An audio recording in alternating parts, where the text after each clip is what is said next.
Assalamualaikum warahmatullahi wabarakatuh. Pertama-tama saya ucapkan puja dan puji syukur kita pada Tuhan Yang Maha Esa yang telah memberikan kita kesempatan untuk tetap berada dalam keadaan sehat walafiat hingga saat ini.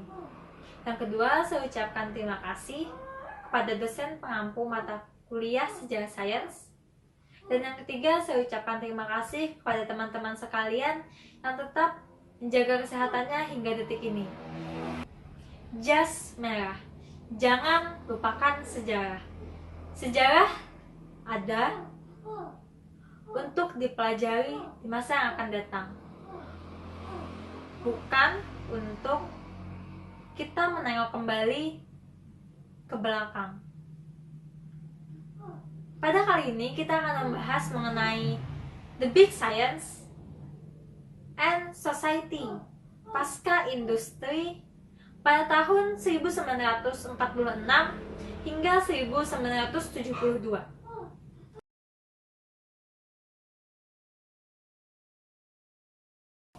Sebelum kita lanjut, marilah kita perkenalan dulu siapa saja sih yang akan mengisi materi pada kali ini. Nah, ini dia anggota kelompok 8.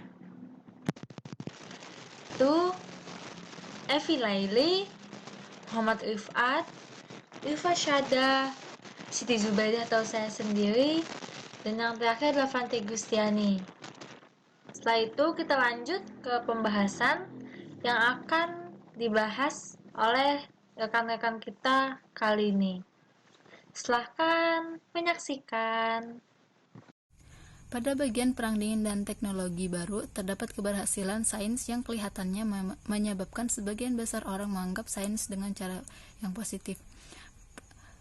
Keberhasilan sains tersebut terlihat pada penemuan-penemuan pada masa itu, yaitu perkembangan senjata nuklir, karet sintesis, radar, DDT, penisilin, fisi nuklir, pesawat bertenaga jet, helikopter, rudal balistik, dan komputer digital elektronik. Kemudian, setelah perang, teknologi ini dengan cepat mencapai publik di negara-negara maju. Dampak kumulatif dari kemajuan mengubah lingkungan dengan cara-cara mendasar.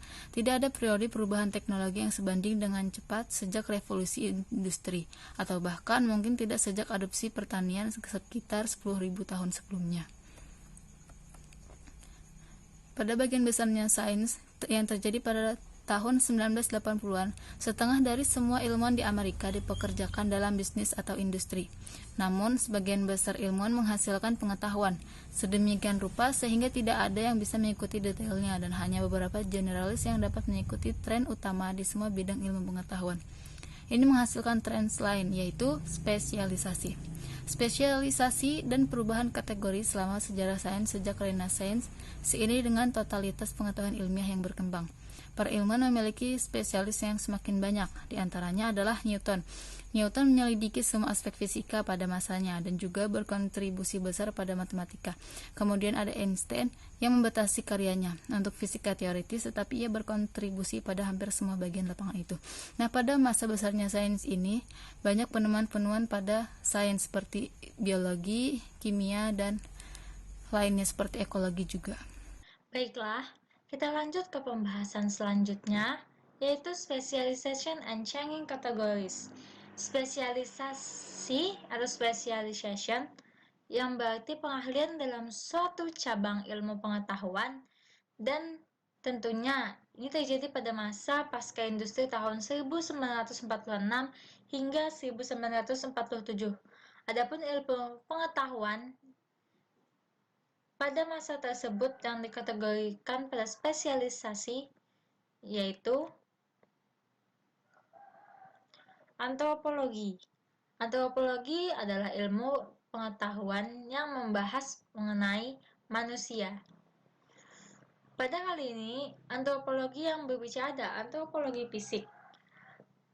Pada tahun 1953, dideskripsikannya manusia temuan Piltdown yang mana memiliki tengkorak otak lebih besar daripada tubuhnya. Manusia tersebut adalah hasil kombinasi antara tempurung otak manusia modern dengan rahang orangutan. Ini merupakan sebuah kebohongan terbesar yang dilakukan Piltdown. Pada tahun yang sama, yaitu 1953, kembali didapatkannya bukti terakumulasi bahwa Australopithecus berotak kecil dan berjalan tegak. Tentunya hal ini membantah argumen pertama oleh Piltdown. Selanjutnya, pada tahun 1960-an, Australopithecus berevolusi. Para ilmuwan atau para antropolog itu meyakini bahwa Australopithecus berevolusi menjadi manusia yang paling awal. Sayangnya, gagasan tersebut berubah pada tahun 1970-an yang diakibatkan oleh manusia dan Australopithecus ditemukan menempati wilayah yang sama. Ini adalah gambaran hominid atau Australopithecus pada masa tersebut. Ini kebohongan yang dilakukan oleh Piltdown, dan ini gambaran tengkorak dan rahang yang diambil oleh Piltdown kemudian dijadikan satu. Selanjutnya, kita akan membahas mengenai arkeologi atau ilmu yang mempelajari tentang purba atau kepurbakalaan. Pada masa tersebut ditemukan peralatan menyelam oleh arkeolog Jacques Yves. Kemudian arkeolog tersebut melakukan ekspansi di sekitar laut yang akan diperluas lagi wilayahnya untuk menemukan bagian-bagian yang masih utuh. Arkeolog selalu melakukan hal tersebut dengan melakukan ekspansi, yaitu penelitian atau penggalian tempat-tempat bersejarah tentang kepurbakalaan. Mengapa bagian-bagiannya diekspasi kemudian hari?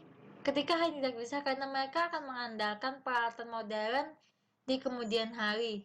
Ketika peralatan modern mumpuni untuk melakukan pencarian-pencarian, maka mereka akan melakukan pencarian kembali dan menemukan bagian-bagian yang masih utuh untuk dilakukan penelitian.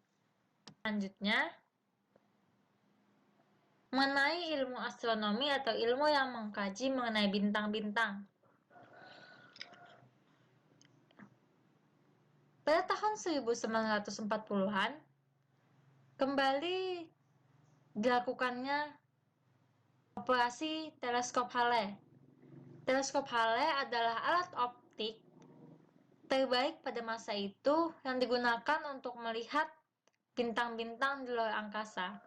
Pengoperasian teleskop tersebut dilakukan di Gunung Palomar di California. Kemudian, pada tahun 1950-an, kembali dilakukan penyelidikan alam semesta. Badan Astronomi melakukan penyelidikan alam semesta dengan menggunakan cara lain, hingga ditemukannya alam semesta 2 kali dari ukuran perkiraan para ilmuwan pada saat itu. Hal ini membuat para ilmuwan tidak dapat atau ragu untuk memastikan penciptaan alam semesta. Apakah alam semesta itu memang mapan dan melakukan penciptaan materi secara terus-menerus, atau memang adanya proses penciptaan seperti yang dikatakan pada teori Big Bang.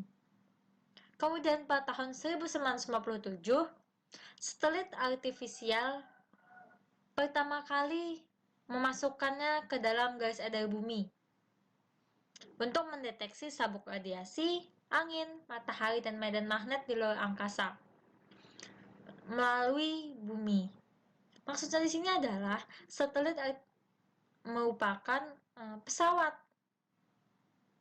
luar angkasa yang dapat dijalankan dengan memonitornya dari bumi tanpa harus ditunggangi secara langsung oleh manusia di dalamnya. Kemudian pada tahun 1960-an, kembali dilakukan eksplorasi ruang atau penyelidikan alam semesta. Hal ini penemuan mendukung teori penciptaan Big Bang, yaitu ditemukannya sinar X dan neutron yang bergabung melalui pendekatan optik. Ketika ditemukannya materi ini, yang mana mendukung teori Big Bang, bahwa alam semesta itu terjadi karena adanya ledakan besar.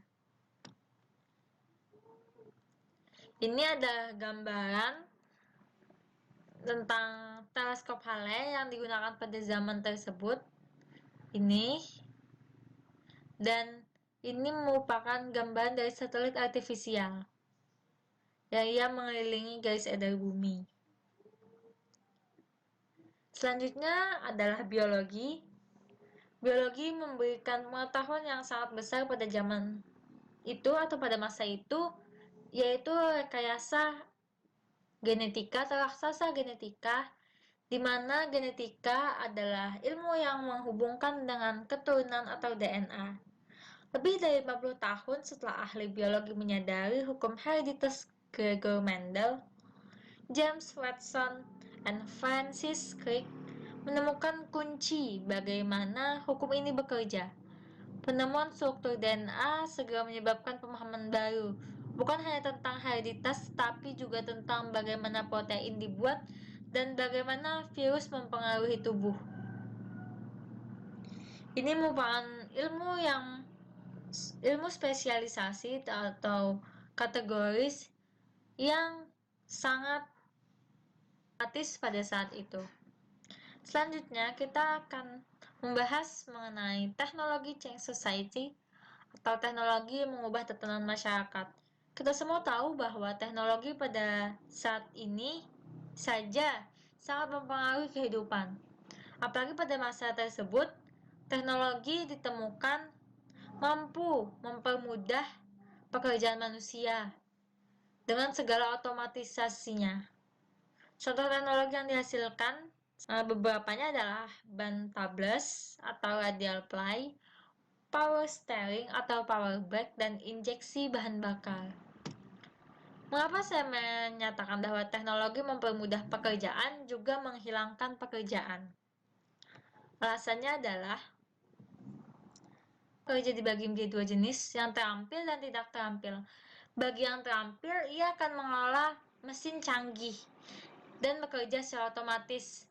Dan bagi yang tidak terampil, yang masih dibutuhkan, mereka akan bekerja kasar. Dan sebagian pekerja yang dianggap tidak diperlukan lagi, maka mereka akan kehilangan pekerjaannya. Itulah mengapa teknologi mampu mempermudah pekerjaan manusia dengan cara kemudahannya, keotomatisannya, tetapi teknologi juga mampu menghilangkan pekerjaan yang dimiliki oleh manusia.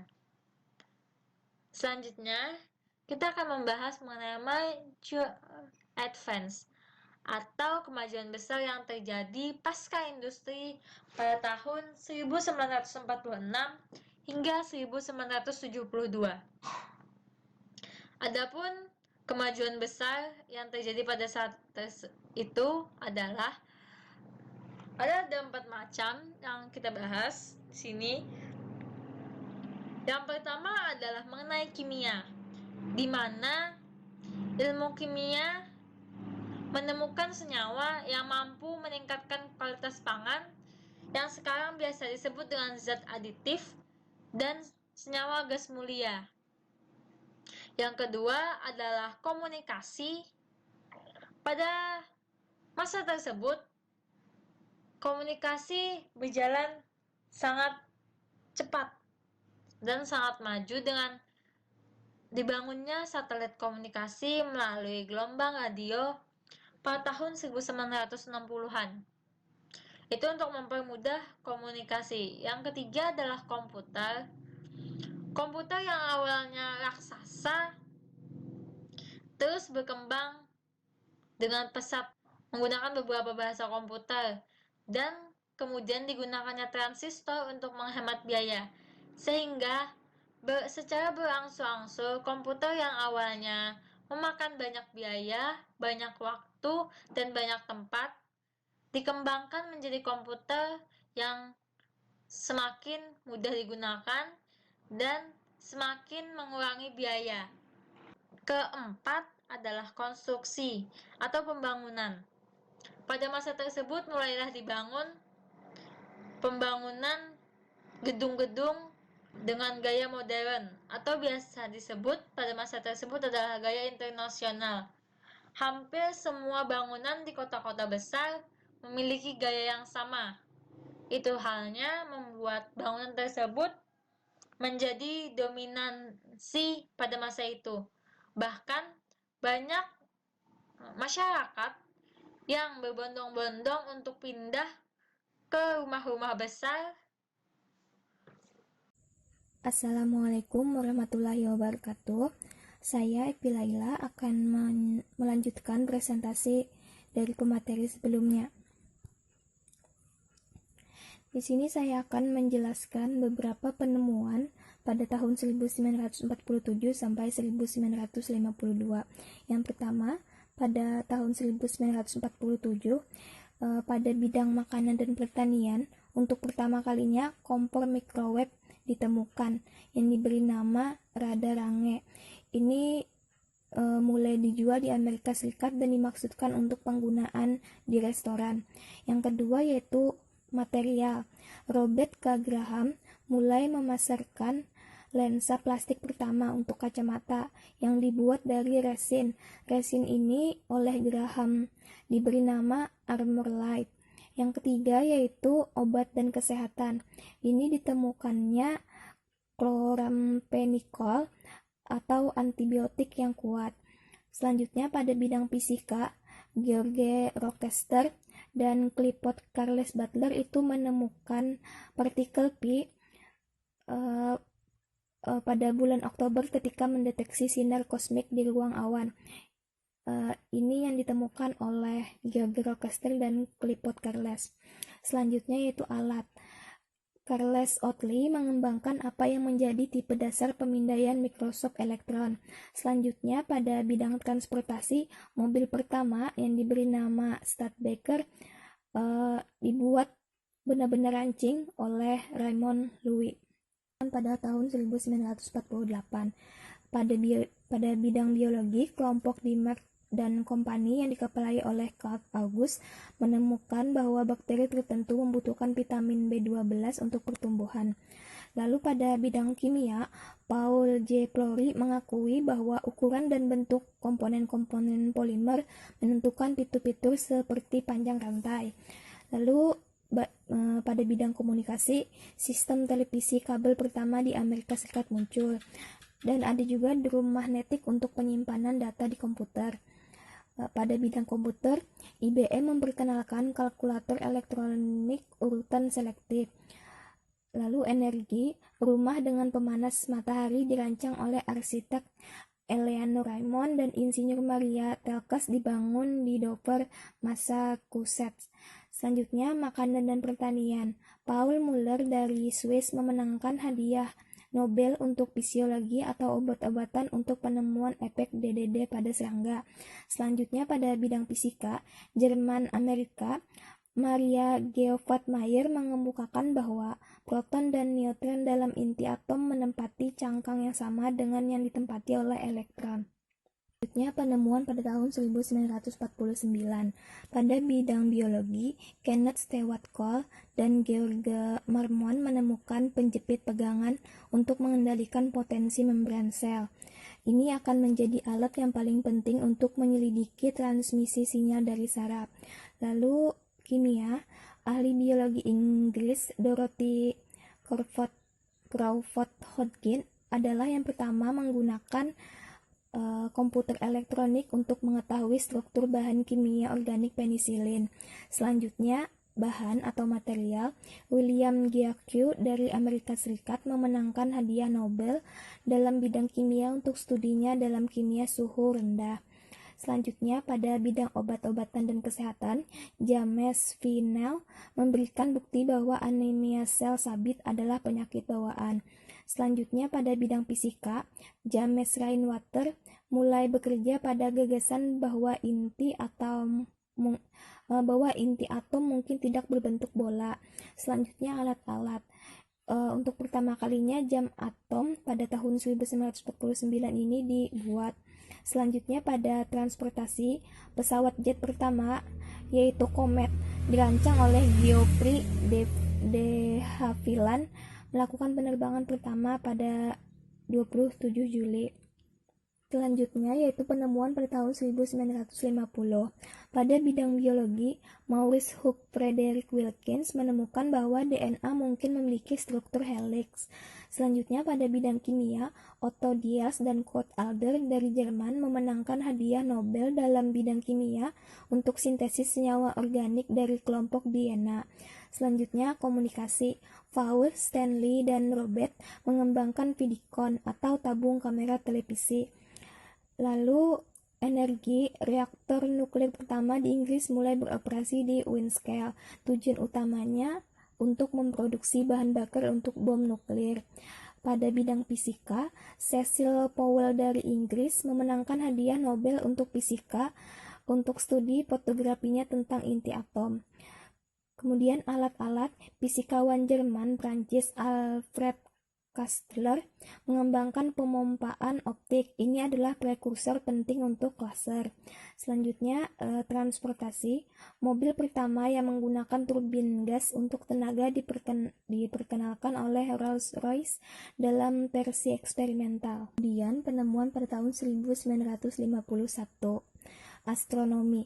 Astronom William Wilson Morgan adalah astronom pertama yang memetakan struktur spiral galaksi Bima Sakti menggunakan jarak ke bintang. Lalu pada bidang biologi, Theodor Linden mengisolasi koenzim A dari ragi dan menetapkan bahwa itu adalah langkah pertama dalam pembentukan kolesterol dan asam lemak.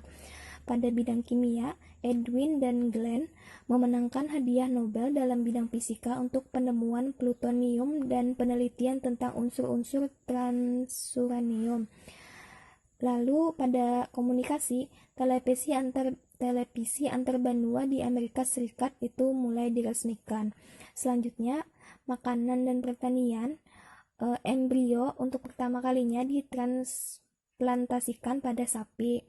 Lalu pada obat dan kesehatan itu ditemukan antabuse atau obat yang mencegah pecandu alkohol.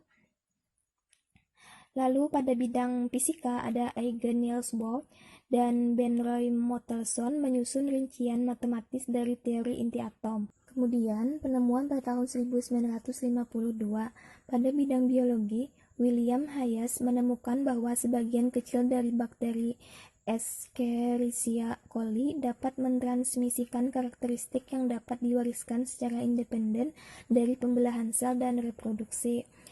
Pada bidang kimia, Kenichi Fukui dapat mengkorelasikan reaktivitas kimia dalam hidrokarbon aromatik dengan orbital elektron dalam molekul. Dalam ilmu bumi, James Van Allen mengembangkan balon roket yang diluncurkan dari balon untuk mempelajari fisika atmosfer bagian atas. Selanjutnya, pada elektronik, alat bantu dengar untuk pertama kalinya dibuat yang dilengkapi dengan transistor persimpangan. Lalu pada bidang kedokteran dan kesehatan, Jean Dilley dan Pierre Deniker mensintesis chlorpromazine sebagai obat penenang pertama. Pada bidang fisika, David Bohm mengikuti gagasan yang awalnya diusulkan oleh Louis de Broglie mengembangkan teori gelombang pemandu mekanika kuantum. Selanjutnya alat, Institute of Technology mengembangkan mesin perkakas yang dikontrol secara numerik pertama, yaitu adalah mesin penggilingan.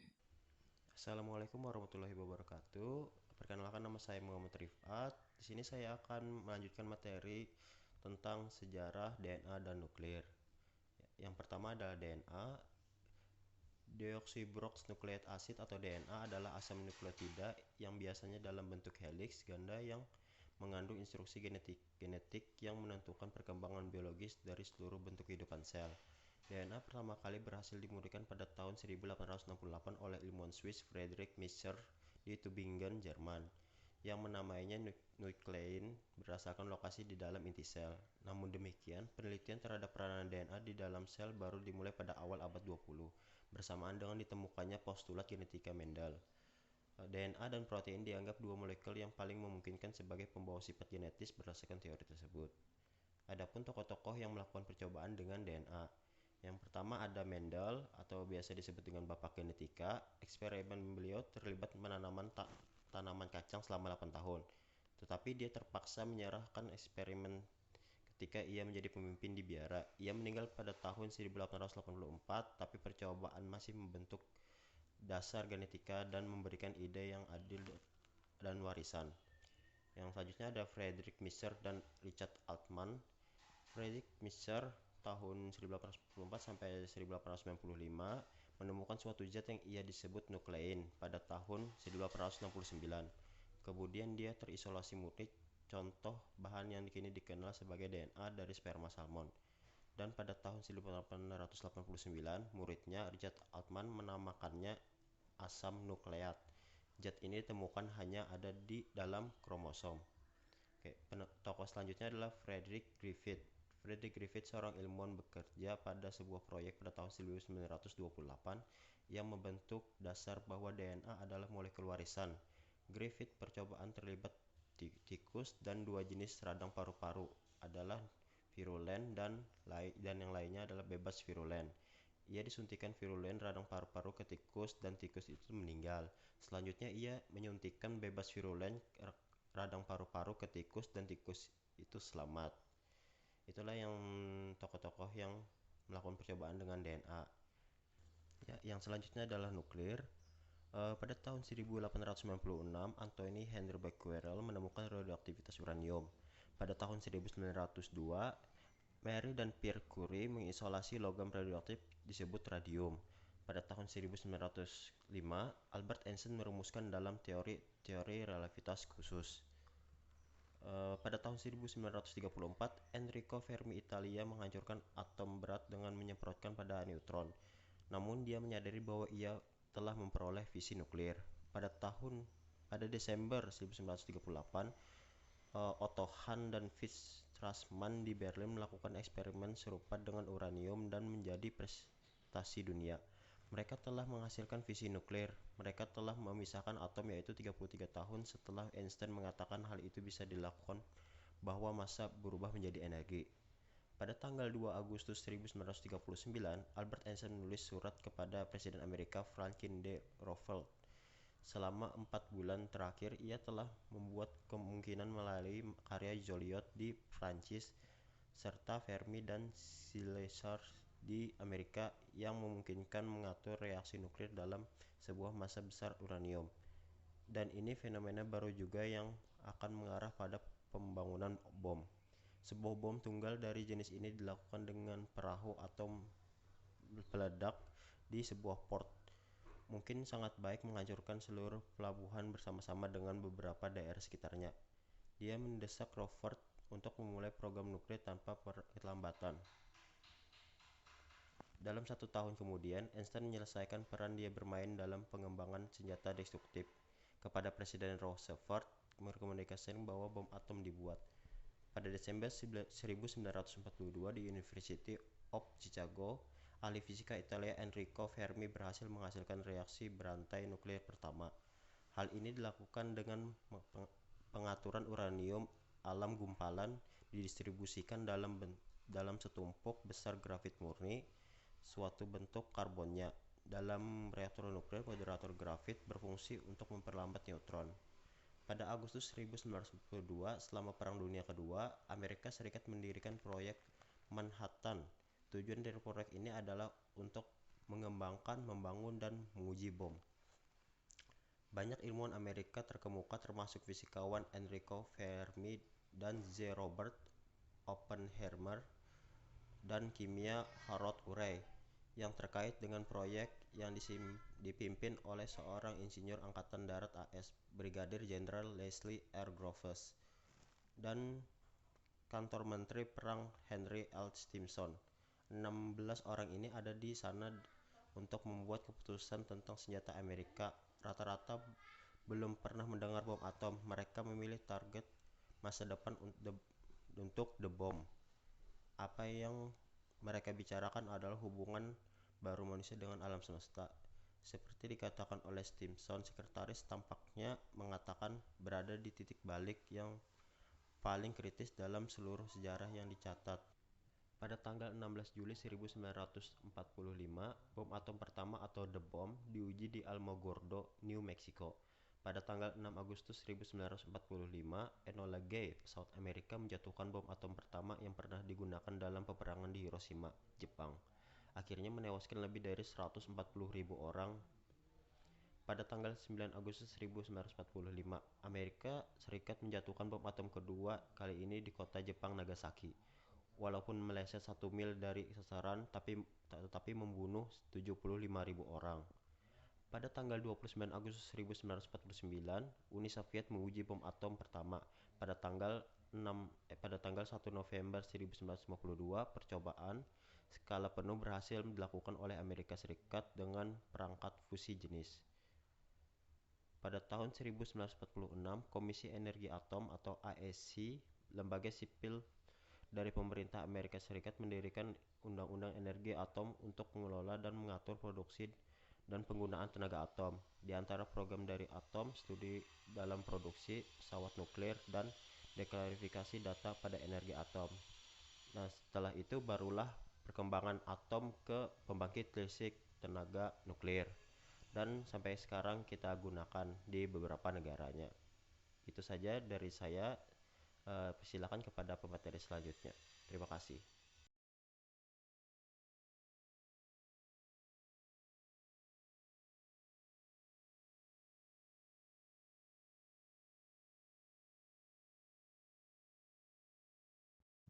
10. Menghentikan epidemi.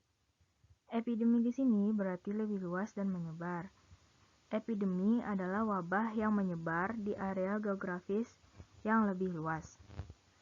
Poliomyelitis biasa disebut sebagai polio.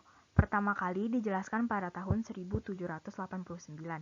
Di Amerika, menyatakan itu sebagai sebuah penyakit yang ditakuti karena banyak anak-anak yang menderita akibat penyakit tersebut dan sering menyebabkan kelumpuhan atau kematian. Pada awal 1908, penyebab polio telah diidentifikasi sebagai sebuah virus. Pada tahun 1952, Salk menguji vaksin pada anak-anak yang sudah mengalami penyakit polio dan kebal terhadap virus tersebut.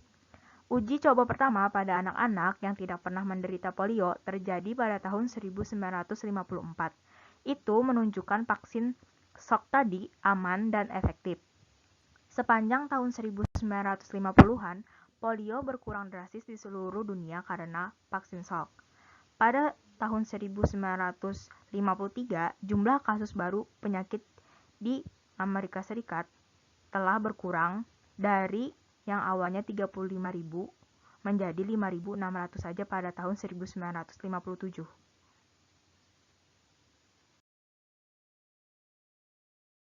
Albert Sabin, seorang dokter medis yang telah mempelajari virus polio, menyiapkan vaksin berbeda yang mengandung virus hidup, di mana dari vaksin Sabin ini memiliki dua keunggulan dibandingkan vaksin Salk, yang dapat diberikan secara minuman atau oral, dan karena itu virus polio itu menular, ia memberikan beberapa kekebalan terhadap orang yang melakukan kontak dengan orang yang menerima vaksin tadi.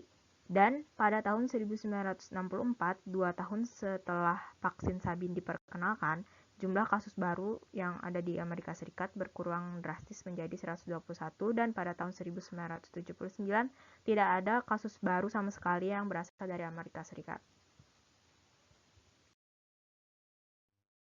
Penemuan sains sesuai dengan bidangnya pada abad 1946 Masehi sampai 1972 Masehi.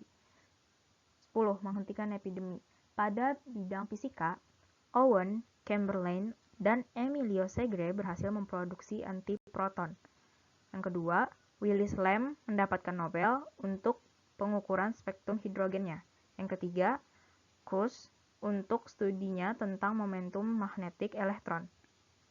Pada bidang alat atau tools, yang pertama ada Luis Alvarez merancang mesin pengukur semi-otomatis untuk menganalisis jejak partikel pada foto-foto ruang gelembung. Yang kedua ada mikroskop ion lapangan yang dikembangkan oleh fisikawan Amerika Erwin Mueller, menjadi instrumen pertama yang dapat menggambarkan individu atom. Pada bidang transportasi atau transportation, yang pertama ada Christopher Cockerell mematenkan hovercraft, dikenal sebagai kendaraan bantalan udara atau mesin ground effect, Hovercraft eksperimental pertama dicoba pada tahun 1959. Pada bidang antropologi 1956, William Closer Boyd dibantu oleh istrinya Lille setelah penelitian kelompok darah yang diperluas hingga tahun 1930-an merilis daftar 13 ras Homo sapiens berdasarkan kelompok darahnya. Pada bidang astronomi, Herbert Friedman melaporkan bahwa sinar matahari adalah sebagai sumber dari sinar X. Pada biologi, ahli fisiologi Rumania Amerika George Emil Pellet menemukan bahwa benda-benda kecil dengan sel sekarang disebut sebagai ribosom, sebagian besar asam ribonukleat atau RNA, segera ditemukan bahwa ribosom adalah lokasi di dalam sel tempat protein diproduksi. Yang kedua ada Arthur Kornberg menemukan enzim DNA polimerase yang berperan dalam replika DNA. Pada bidang kimia, yang pertama ada Dorothy Hodgkin menggunakan komputer elektronik untuk mengetahui struktur vitamin B12. Yang kedua ada kimiawan Yugoslavia, Swiss, Vladimir Prelog bersama Robert Chan dan Christopher Ingold mengembangkan sistem umum untuk menemukan atau menentukan stereoisomer senyawa organik untuk komposisi kimia tertentu. Pada bidang komunikasi, yang pertama ada kabel telepon transatlantik pertama yang menghubungkan Skotlandia dengan Newfoundland dioperasikan pada 25 September 1956. Dua kabel koaksial dapat membawa 37 sirkuit dan ada 51 repeater di setiap arahnya. Sebelum ini, telepon kabel percakapan antara Amerika Serikat dan Eropa hanya dimungkinkan oleh telepon radio gelombang pendek saja. Yang kedua ada IBM memperkenalkan hard disk untuk penyimpanan data. Sistem mereka disebut sebagai RAMAC, metode akses acak akuntansi dan kontrol, dan memanfaatkan indeks untuk mencari informasi pada disk. Yang ketiga ada John Backus dan sebuah tim di IBM menyelesaikan Fortran 1, bahasa pemrograman untuk komputer lengkap pertama kalinya.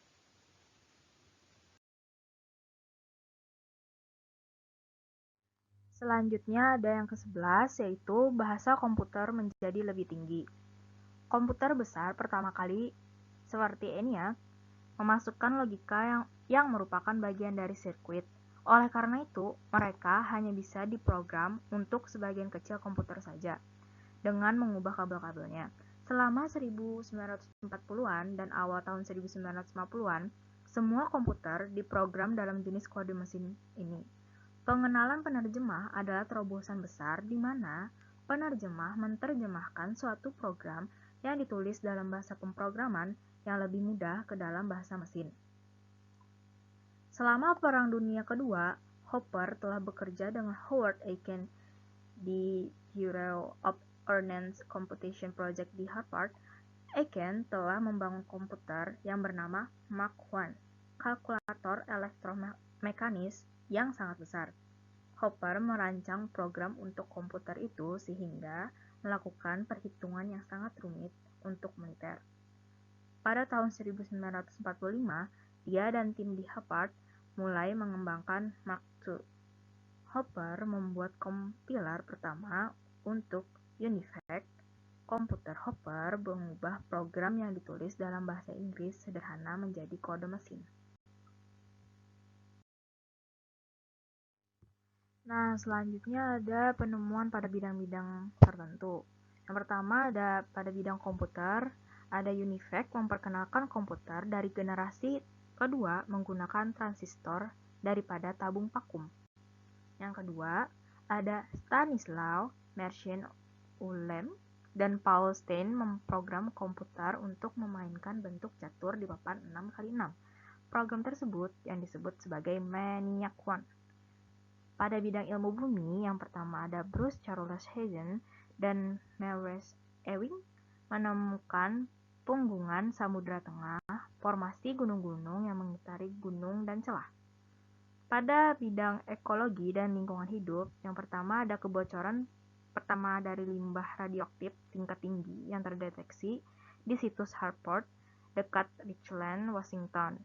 Yang kedua ada penyakit Minamata, gangguan sistem saraf yang menimpa orang-orang yang tinggal di sekitar Teluk Minamata di Jepang, karena terpapar pembuangan dari merkuri ke teluk dan termakan oleh mereka. Selanjutnya pada bidang elektronik, yang pertama ada perusahaan LIP di Prancis memproduksi arloji yang menggunakan baterai listrik. Yang kedua ada William Shockley, Walter Brennan, dan John Barden memenangkan hadiah Nobel untuk studi mereka tentang semikonduktor dan penemuan transistor elektronik. Pada bidang energi, yang pertama ada Christopher Hinton membuka Calder Hall di Inggris pada 17 Oktober. Ini adalah pembangkit listrik tenaga nuklir berskala besar pertama yang dirancang untuk tujuan namanya menghasilkan listrik sebesar 4,2 megawatt. Pada bidang material, yang pertama ada pewarna serat reaktif dikembangkan untuk serat buatan dan untuk kapas. Nah, selanjutnya ada pada bidang obat dan kesehatan. Yang pertama ada pil KB digunakan dalam tes skala besar yang dilakukan oleh John Rock dan Gregory Pincus di Puerto Rico. Yang kedua ada mesin dialisis ginjal yang dikembangkan oleh Wilhelm Kolb pada tahun 1943 dan mulai digunakan di Amerika Serikat. Yang ketiga ada Donald Thomas melakukan transplantasi sumsum tulang eksperimental pertama kali yang berhasil dilakukan pada kembar identik manusia. Yang keempat ada Paul Maurice Joule menemukan cara untuk menghentikan aritmia dengan arus listrik yang diterapkan ke dada. Yang kelima ada kimiawan organik Frederick Charles Novello memperkenalkan obat diuretik chlorothiazide untuk mengobati tekanan darah tinggi. Nah, yang keenam ada Bruno Kers menemukan padatan khusus di sel-sel jantung babi Genia. Nah, yang selanjutnya ada pada bidang fisika. Yang pertama ada Slade Laurent Coulomb-Gier dan Frederick Reines mengamati neutrino untuk pertama kalinya. Yang kedua ada Kaylen E. Tebbutt, J. Impeduglia, dan Leon M. menetapkan keberadaan partikel K netral yang berumur panjang, alias kaon, dan menentukan mode peluruhannya. Yang ketiga ada B. Koch, J.R. Lambertson, O. Picconi, dan W. Wenzel menemukan antineutron. Yang selanjutnya ada pada alat atau tools, Nicholas Bloembergen meletakkan dasar-dasar teoritis untuk konstruksi solid test measure analog gelombang mikro dari laser yang akan menghasilkan gelombang mikro secara terus-menerus. Pada bidang transportasi atau transportation, yang pertama ada Angkatan Udara melakukan uji coba mesin jetnya yang bertenaga nuklir pertama yang ditunjukkan untuk melakukan pemboman. Ini menghasilkan knalpot radioaktif ringan serta radiasi langsung. Yang kedua ada containership ditemukan oleh Malcolm McLean diperkenalkan untuk pengiriman antar port AS. Nah, pada bidang astronomi ada astronom Bernard Lovell dan insinyur Sir Charles Husband mengawasi pembangunan teleskop radio 76 meter atau setara 250 feet yang dapat dikendalikan di Jordan Bank.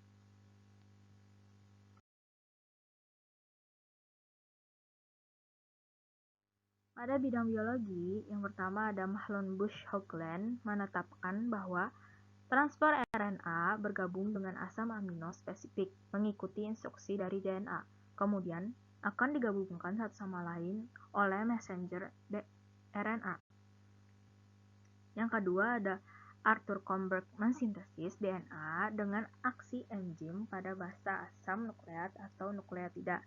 DNA tidak aktif secara biologis. Nah, yang ketiga ada Sunka Beckstrom mengisolasi prostaglandin dari kelenjar dombanya. Yang keempat ada Melvin Calvin menggambarkan jalur metabolisme karbon dalam fotosintesis. Pada bidang kimia, ada Sir Alexander Todd dari Inggris memenangkan hadiah Nobel dalam bidang kimia untuk studinya tentang asam nukleat. Pada bidang komputer, yang pertama ada Herbert Simon, Alan Newell, dan J. Clipshaw mengembangkan program GPS General Problem Solver. Pada ilmu bumi, yang pertama ada ahli geofisika Inggris Sir Edwin Crabbe Pollard memimpin tim yang mengembangkan penanggalan kalium argon.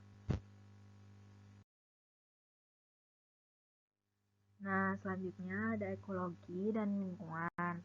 Yang pertama ada Roger Revell dan Hans West berpendapat bahwa pembakaran bahan bakar fosil telah meningkatkan karbon dioksida di atmosfer. Itu yang biasa kita sebut pencemaran udara.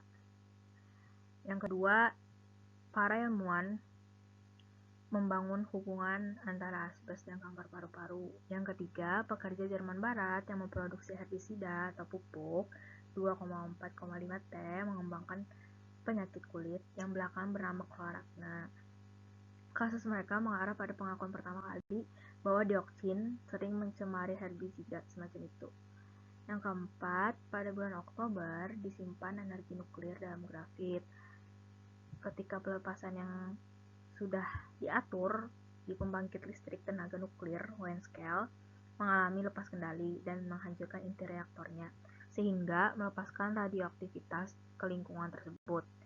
Pada bidang elektronik, yang pertama adalah Hubble teleskop 76 meter atau setara 250 feet di Bank Jodrell. Ketika Hubble teleskop selesai pada tahun 1957, itu adalah teleskop radio steerable terbesar yang pernah dibangun. Pada bidang energi, yang pertama ada mesin rotary prototype yang dirancang oleh Felix Winkel diuji di Jerman. Yang kedua, ada reaktor air mendidih listrik umum. Reaktor daya mulai memproduksi 5.000 kW listrik untuk jaringan gas dan listrik Pasifik. Yang ketiga, ada pelabuhan pengiriman stasiun tenaga atom dirancang dan dibangun sebagian oleh Laksamana AS Iman Rickover, dibuka di Pennsylvania, pembangkit listrik tenaga nuklir pertama di Amerika Serikat.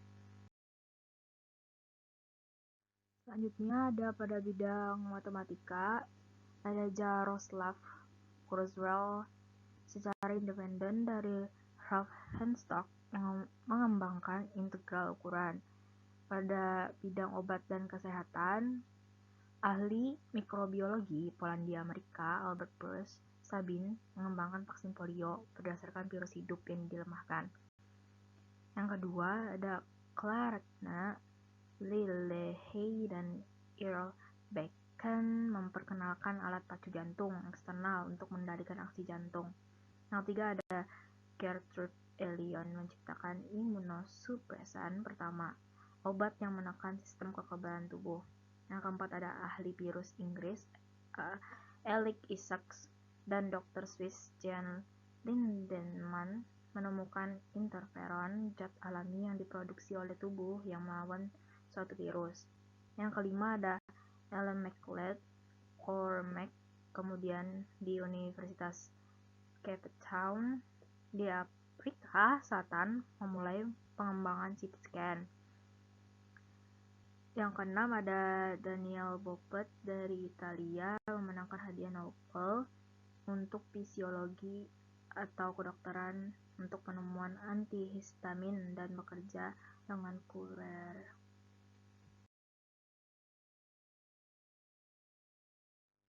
Nah, pada bidang fisika, yang pertama ada Leo Esaki menemukan bahwa elektron dapat berpindah dari suatu daerah semikonduktor ke yang lain, melewati apa yang biasanya menjadi penghalangnya dan menyebabkan resistensi berkurang dengan meningkatnya arus daripada meningkat, seperti yang diharapkan.